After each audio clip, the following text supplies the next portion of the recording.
Hey there folks, Admiral Matt Doody here of SRS Fleet. Now I've been asked quite a lot lately how I set up my build for my D4x, so I'm just going to do a little quick run through of my gear and why I think it works well for me, and yeah, hope you enjoy it, and if you learn something, fantastic. If you've got any comments on the build and something you know maybe I can learn from that, then please feel free to leave a comment.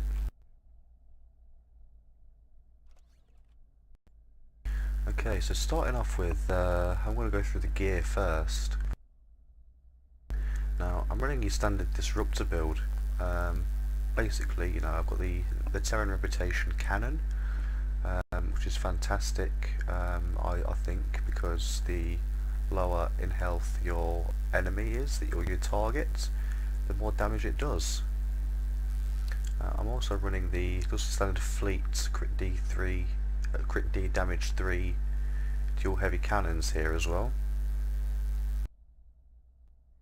with the same for the disruptor turret. The torpedo is interchangeable for this build. There's a few torps that I do tend to use sometimes. So I go between the Delphic, which I'm actually steering away from at the moment. I've tried the Kantari mass-produced missile launcher. It's nice, you know, especially if you're going for a lot of radiation damage. That can be really useful. And then there's the Quantum Phase, which is great for taking down those shields.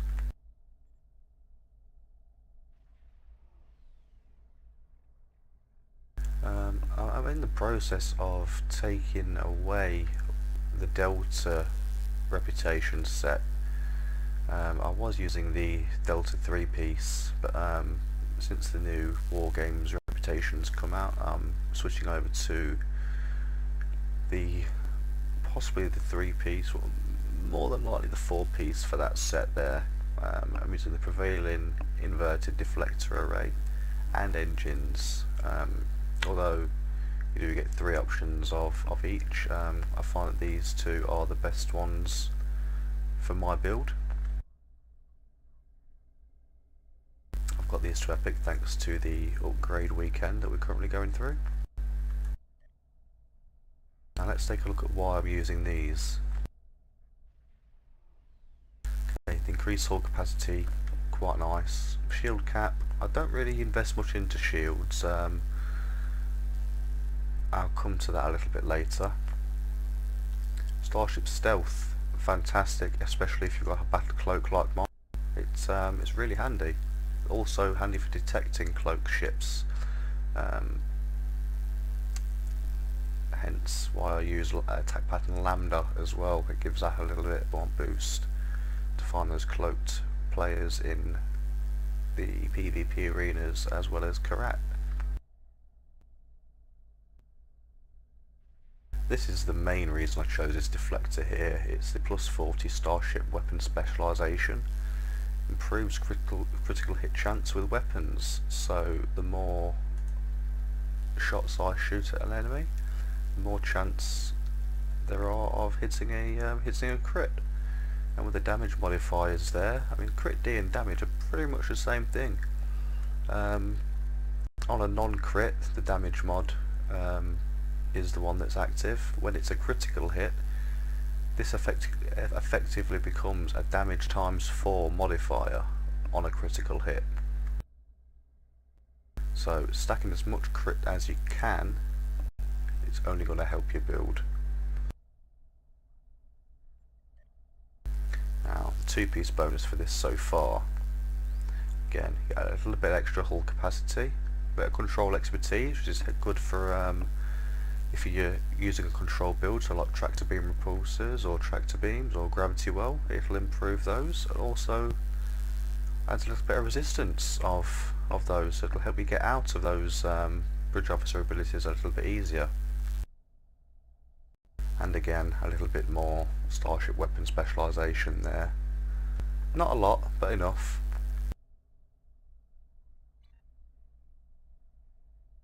I'm using the Delta Warp Core at the minute. That will change over to the competitive one eventually once that's unlocked. I use this mainly because of the jump capability. Let me just show you this and demonstrate now. Let's just say I'm in a pretty bad control scenario. I've got tractor beams on me, I'm in the middle of a Tycoon's Rift. I'll just pop this and I've jumped a few kilometers forward to help me get out of there. Also helps if you're trying to maneuver against a fast enemy, trying to get onto their flank. You could give them a bit of a surprise and yeah, appear right behind them, or you know, wherever you aim to be. Now I was, like I say, running the Dyson set. I'm using the Delta set. I'm using the Dyson shield for this, even though I don't really invest into shields. You can see the hyper regenerative shield array. You get quite a big shield boost. That can restore your shield, which, you know, it can be quite handy versus those huge torpedo volleys that we get. Obviously I've got my temporal negotiator here to help me cool down those bridge officer abilities a little bit quicker sometimes. I need that. And the red matter capacitor, which I got for this character through the Phoenix boxes some months ago. Now I haven't upgraded these fully yet, but I'm using the Borg assimilated console for the weapon power setting, crit chance, crit severity, which are always good. Again, a bit more control expertise, and hull regeneration. When you're in a ship that's only got, you know, a 50k hull, as much healing and hull regeneration as you can possibly fit on without really sacrificing the damage is really quite useful. Obviously the regenerative integrity field, which is a fantastic heal. We got that from the Samsar for the anniversary event, not last year, the year before, so 2015. God, that seems like 5 minutes ago, not 2 years ago that that first came out.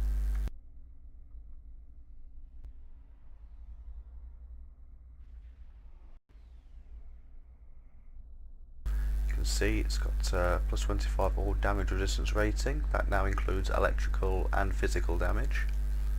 And every time I hit engineering team, I get a bit more turn rate and some shield resistance. Again, not too interested in that. It's more about the turn, and obviously we've got the passive 50% turn rate from the console itself. Now at the moment I'm cycling between emergency power to auxiliary and power to engines. Now I did this because I was running a emergency power to engines 1 and 3 build, but with the new competitive engines, you can see the prevailing engine overcharge modifiers there. Every time I activate a tactical, you know, weapon enhancement, I get 350% flight speed and 350% turn rate. Now when you're running a cannon build, that's extremely fast. I think some, you know, you may have seen the previous videos I've made where I'm breaking some speed records using this engine. So I've decided to slow my ship down a little bit, taking a little bit of engine power away and adding it into auxiliary. So that's why I'm using the temporal disentanglement suite. Based on your auxiliary power, you get the crit chance and crit severity. Okay, a particle field exciter with Resall. Basically it does the same job as the RCS accelerator. Whenever I hit science team, I get a little bit more weapon power as well, because it's hard to have too much weapon power, especially in a ship that fires so fast, and yeah, you need all the power you can get.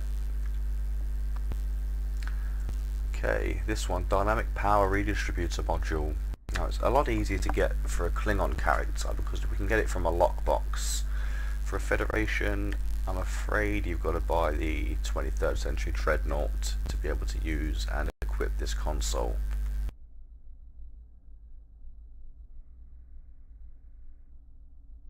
clickable ability. As you can see there, 40% bonus damage, which is Cat 2 damage. Again, that's really quite powerful. Get a big damage resistance bonus there, and a lot of hull regen. It's almost as good as, you know, the regenerative integrity field there. Not as quick, but the heal over time is fantastic. And, you know, I've decided to go with 2 vulnerability exploiters, boosting my disruptor damage, and 3 of the locators there. As you can see, got about 50% resist there. Electrical and radiation are a bit lower, as well as the physical. That's because we don't get the boosts to those from our skill tree, although we do for energy and kinetic damage. And my bonus accuracy rate is 35.1, crit chance 18.8, but that does go up a little bit when I hit my auxiliary power to emergency power to auxiliary 1, and crit severity is 26.9. So let's just hit my emergency power to aux, and that should go up. Doesn't go up a whole lot, but it does go up. You can see my accuracy went up there as well.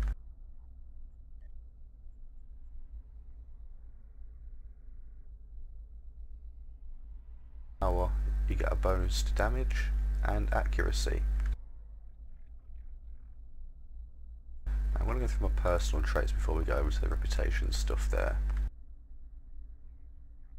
Now, a lot of these traits come from lockboxes, so ablative shell. Very good trait. When you're taking damage, you get a bit of a hit point regeneration there. Again, biotech patch, bonus to hull healing effectiveness. Again, so that if I hit, say, engineering team, that will give it a bigger heal to my ship than I would without that trait. Using the elusive, which, you know, helps with defense, makes it so I'm not able to be hit as often, and the accurate trait. Accuracy is good. I don't think it's very good as a weapon modifier. The accuracy boost from a weapon is so small, you'd have to use AC times for to make it, you know, plausible for it to be, you know, that effective, in my opinion. People might say that I'm wrong. I find that accuracy, you have so many other sources of accuracy there that it's not needed on a weapon. Inspirational leader. This was one of the most expensive traits in the game before the Infinity Lock boxes came out. Every time you activate a bridge officer ability, you get a 10% chance of adding +10 to most starship skills.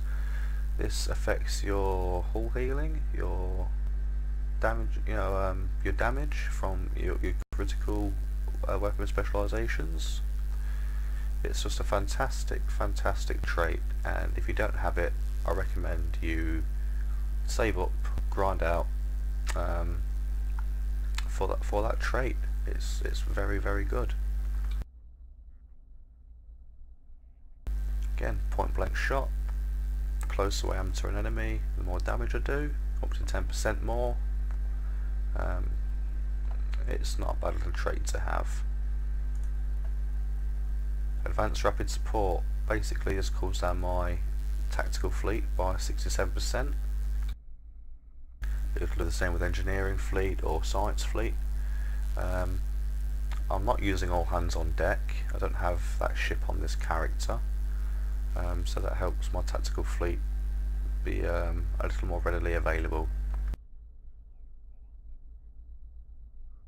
Secret command codes. Now, in PvP, control abilities are, quite common.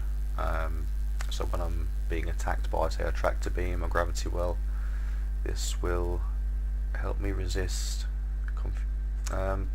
yeah, just basically help me resist the effects of those abilities. Give me a bit of a heal as well, which is quite nice. And yeah, it also helps resist confuses, disables holds, so when my subsystems are being taken offline, or somebody's using the Ox-to-Sif Doff, which will placate you if you attack them and they've got Ox-to-Sif up, it helps get past that a little bit easier. Now, cannon training, plus 5% bonus cannon weapon damage.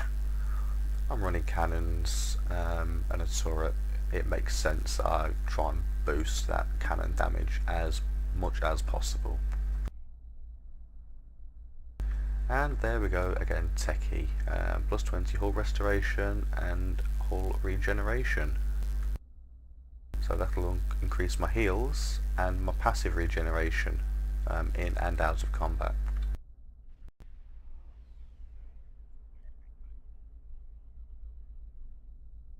First and foremost, hit and run. This is one of the newest traits that I have. This is from the cross-faction escort bundle. You know, with occasion, Feroz and escorts. It's quite good. While you have evasive manoeuvres up, it's plus 75 damage resistance rating, and once it expires, you get a plus 30% critical severity for 8 seconds. Now, this has taken a bit of a nerf. It has got a 35-second lockout now, but once every 35 seconds, that's able to be used. And again, it does pack quite a punch. Highly specialised. Now, this is such a good trait. It's from a lockbox. When activating any specialist bridge officer ability, as you can see, I'm using 2 here.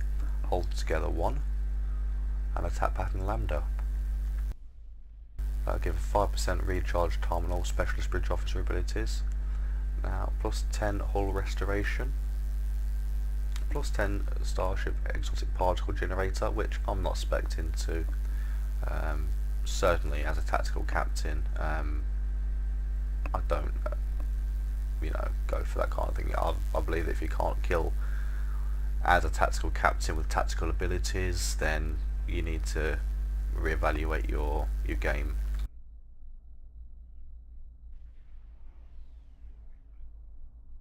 Starship weapon specialisation. Now, these all stack up to 5 times, so I could in theory have 5 specialist bridge officer seatings and get up to 50 starship weapon specialisation. But no, I like to stick with just the 2. I like to keep it as pure as I possibly can. Okay, superior pedal to the metal. You get this from the completing your pilot tree. And again, the longer you're at full thrusters for, you get a stacking, or you get a Cat 1 damage boost. Category 1 means it just works off of your base stats. But that goes up to 30% of your maximum. Now, 30%, even if it's Category 1 damage, is still 30%, which is why I like to keep that on. Predictive algorithms you get from completing your intelligence tree. When activating a weapon enhancement, i.e. cannon rapid fire, beam fire at will, it'll give you a accuracy bonus, and also it will remove 1 debuff. So if you're debuffed by, say, somebody hitting you with an attack pattern beta or a delta or something like that, any kind of damage debuff or health debuff, it'll clear that away from you. So it's quite handy to have, although I do interchange this trait quite often for other things as I'm trying to experiment and perfect the build. Now, my final starship trait is preferential targeting. This comes from the tier 6 NX refit. As a Klingon, you can buy this trait for 450 Lobi, or about 100 million EC off the exchange. As a Fed, you've got to go and buy the ship with a 900 Lobi, or however much it is on the exchange. I'm guessing around about 250 million EC. When acting beam fire at will or cannon scatter volley, what that does is 100% damage to beam overload or cannon rapid fire. So if you're activating scatter volley, it'll increase your beam overload. Activating rapid fire at will, it'll boost your rapid fire. So as you can see, I'm using beam fire at will 1 here, although I'm using no beams, but I'm using cannon rapid fire 3. Now this will boost this regardless, so I get a huge damage boost there. Okay, space reputation. Again, 0 to 20 armor penetration against your targets based on their current health level. So the lower health your target, the more damage you will do to them via armor penetration, and this works quite well with the Terran cannon, as you've seen before. We've got quite a similar proc there. Okay, precision from the Romulan reputation, plus 4% crit chance. Advanced targeting systems from the Dyson, 16% crit severity, both big boosts there. And another one, advanced hull reinforcement, plus 10% damage resistance rating. I find that quite nice to use there. And as I've mentioned before, the Nucara offensive trait, which when you have a higher ox, the more damage it will do to you, or it will give to you, and accuracy. Okay, let's go on to my skills now. Specializations, I'm using the Intel tree primary and pilot tree secondary. Now as a secondary, only the first 2 tiers are what's being used. I'm using the Intel as primary because again you get the extra flanking bonus, which helps especially if you're in a raider. It does stack with the raider flanking. You get a bit of a defense rating there, and yeah, I think it's since the rebalance, it's taken over my favourite primary specialisation. I've gone for quite a balanced build for my skill set. So what I've done, I put 2 points here in hull restoration. Because again, as much healing in PvP as you possibly can fit on. I'd recommend a little bit in hull cap. Obviously I've gone 3 points in each energy and projectile weapon training because we want to squeeze out as much damage from those 2 as we possibly can.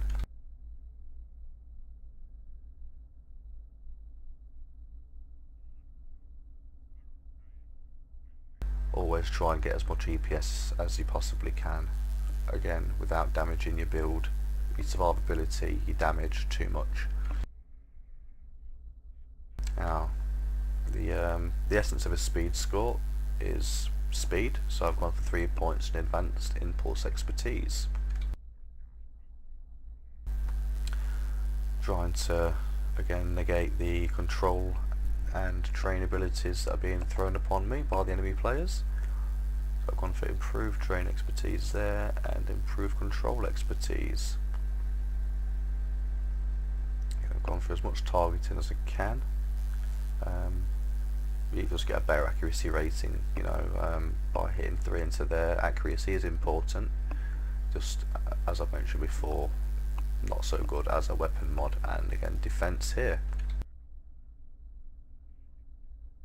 Now ablative hull plating and energized hull plating, these are what give you your energy and kinetic damage resistances. You can see I've not really gone into damage control there. Passive regeneration, it's okay, but it's not as useful as having something that's going to boost your active regenerate, your active abilities, like engineering team or hold together, ablative, things like that.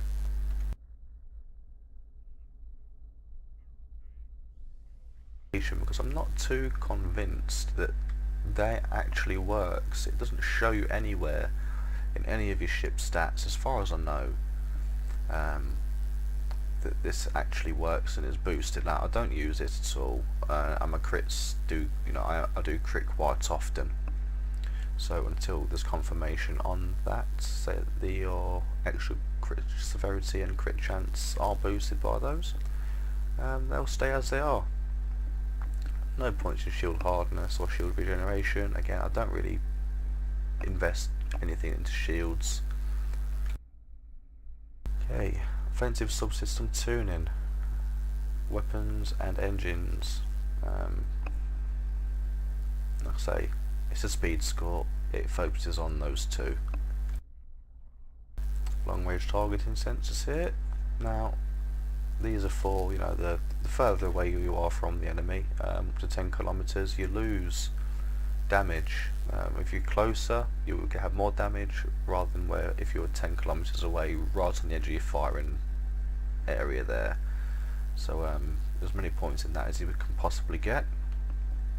Armor and shield penetration, again, quite important. Warp core potential, as much warp core power you can get, it'll only benefit you. Now I've got 2 points here in readiness, so that'll make my engineering abilities a bit more available. I'm also using a Krenon bridge officer to, actually I think am I using the one? No, I'm just using the one Krenon bridge officer there, to help reduce the cooldown times of my engineering abilities. 1 point in scientific readiness. Again, this skill set is it's built around this ship. I've only got science team 1. I don't need to go overboard with scientific readiness there if I'm only using 1 science ability. And 2 points in tactical readiness. Because of the engines I'm now using, that's a bit of overkill, to be honest. As you can see, it does reduce tactical bridge officer abilities by a significant amount.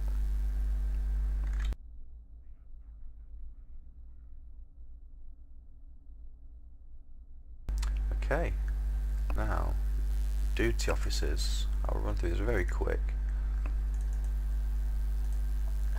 Okay, so 2 energy weapons officers help reduce the recharge time of cannon special attacks. So if I show you here, with the recharge time, the readiness is, my cannon ability jumps from 25. Okay, now that was a bit of a fail there, because that should have worked. That should have brought that straight down to 15 seconds. What these are meant to do is 50% chance reducing recharge time by 10 seconds. Now, I have 2 of these duty officers. 50% plus 50% is 100%, so that should have gone from 25 seconds down to 15 seconds. There we go, yeah. But there we go, cryptic math, it doesn't always work.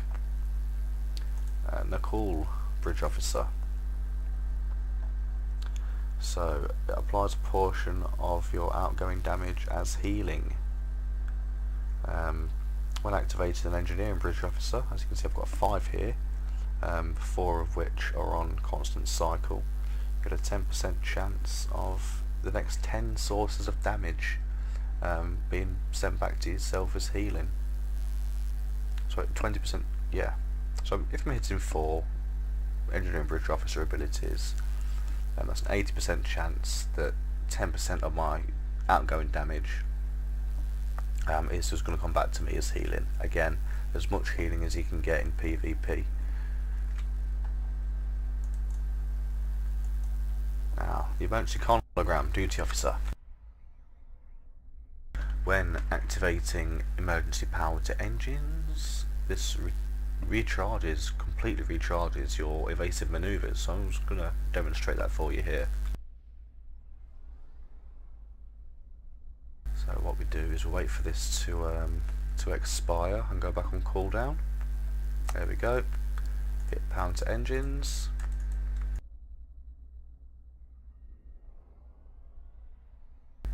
And you can see that is now readily available again. Again, this was something that was a special event gift a while ago, and it came from the Phoenix boxes. So again, look out for those. Highly recommend if you're in an escort build or looking to use one. It's a fantastic duty officer to try and use.